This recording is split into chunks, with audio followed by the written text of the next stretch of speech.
रीवा में आज पीएमश्री विद्यालयों को बेहतर बनाने, उनका अकादमिक स्तर बढ़ाने, बच्चों की संख्या में बढ़ोतरी करने सहित विद्यालय के रखरखाव को लेकर संभाग स्तरीय समीक्षा बैठक और कार्यशाला का आयोजन किया गया। रीवा और शहडोल संभाग की यह समीक्षा बैठक भोपाल से आए अपर संचालक मनीष वर्मा द्वारा ली गई। रीवा में आयोजित समीक्षा बैठक और कार्यशाला में रीवा और शहडोल संभाग के समस्त पीएमश्री विद्यालयों के प्राचार्य, संबंधित जिलों के जिला शिक्षा अधिकारियों, एडीपी की समग्र शिक्षा, संबंधित विकासखंड शिक्षा अधिकारी और दोनों संभाग के संयुक्त संचालक शामिल हुए हैं। बैठक की अध्यक्षता कर रहे अपर संचालक भोपाल मनीष वर्मा ने कहा कि रीवा में आयोजित कार्यशाला और समीक्षा बैठक के दौरान पूरे प्रदेश में संचालित पीएमश्री योजना, जिसके तहत समस्त केंद्रीय विद्यालयों को भी पीएमश्री बनाया गया है। इसी प्रकार मध्य प्रदेश के अंदर भी 799 शासकीय विद्यालय हैं जिनको पीएमश्री विद्यालय का चयन हुआ है। उन सब विद्यालय में पीएमश्री की जो भी गतिविधियां हैं, योजनाएं हैं, उनका सुचारू रूप से संचालन करने का प्रशिक्षण सह समीक्षा कार्य प्रचलित किया गया है। बताया गया कि पीएमश्री विद्यालयों को जो आवंटन दिया गया है उसे कैसे भंडार गृह नियम के तहत उपयोग कर विद्यालय का परिसर बेहतर और आकर्षक बनाना है, उसके संबंध में प्रशिक्षण दिया गया है।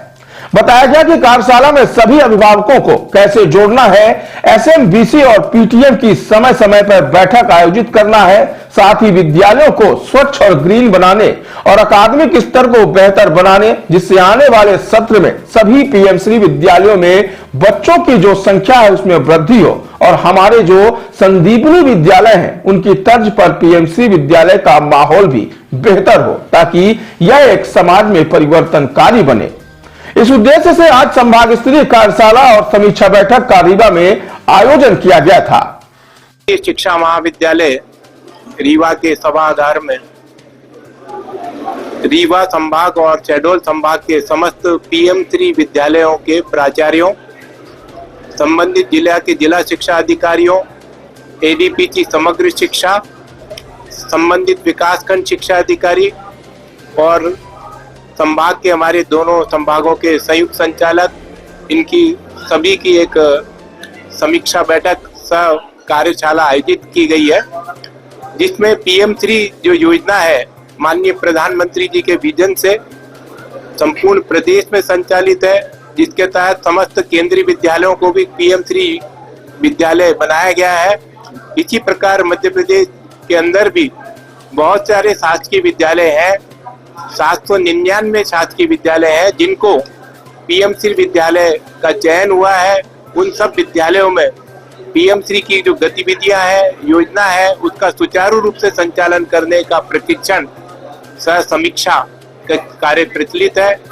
जो आवंटन उनको दिया गया है उसको कैसे भंडार गृह नियम के तहत उसका उपयोग करके विद्यालय का परिसर बेहतर बनाना है, आकर्षक बनाना है, सभी अभिभावकों को जोड़ना है, एसएमडीसी और पीटीएम की समय समय पर बैठक आयोजित करना है, विद्यालय स्वच्छ हो, ग्रीन हो और अकादमिक स्तर बहुत बेहतर हो, जिससे आने वाले सत्र में सभी पीएमश्री विद्यालयों में बच्चों की जो संख्या है, एनरोलमेंट है, उसमें भी वृद्धि हो, अकादमिक स्तर बढ़े और हमारे संदीपनी विद्यालय जो मध्य प्रदेश शासन चला रही है उसके तर्ज पर पीएमश्री विद्यालय का माहौल भी बहुत बेहतर हो और ये एक समाज में परिवर्तनकारी बने, इस उद्देश्य से बैठक आयोजित की गई है।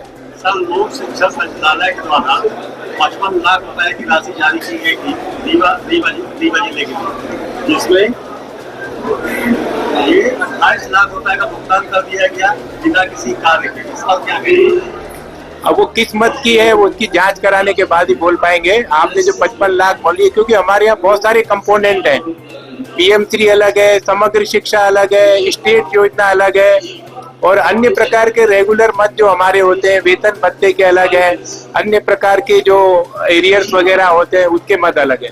किसी से 6 महीने हो गए, 2 से हो गया, लेकिन दूसरों को पदोन्नति दे दी गई, ऐसे में क्या कहेंगे? अब अनुकंपा नियुक्ति का आपने जो घोटाला बताया है वो उसकी जांच के बाद ही, अभिलेख और जांच प्रतिवेदन के बाद ही कह पाऊंगा। मैं लोक शिक्षण संचालनालय में अभी फरवरी महीने में ज्वाइन हुआ हूँ और मेरे पास में समग्र शिक्षा, पीएमश्री और व्यावसायिक शिक्षा, ये 3 कंपोनेंट है और 3 कंपोनेंट की समीक्षा के लिए आया हूँ, क्योंकि शिक्षा विभाग की बहुत सारी योजना है और अलग अलग अधिकारी देखते हैं।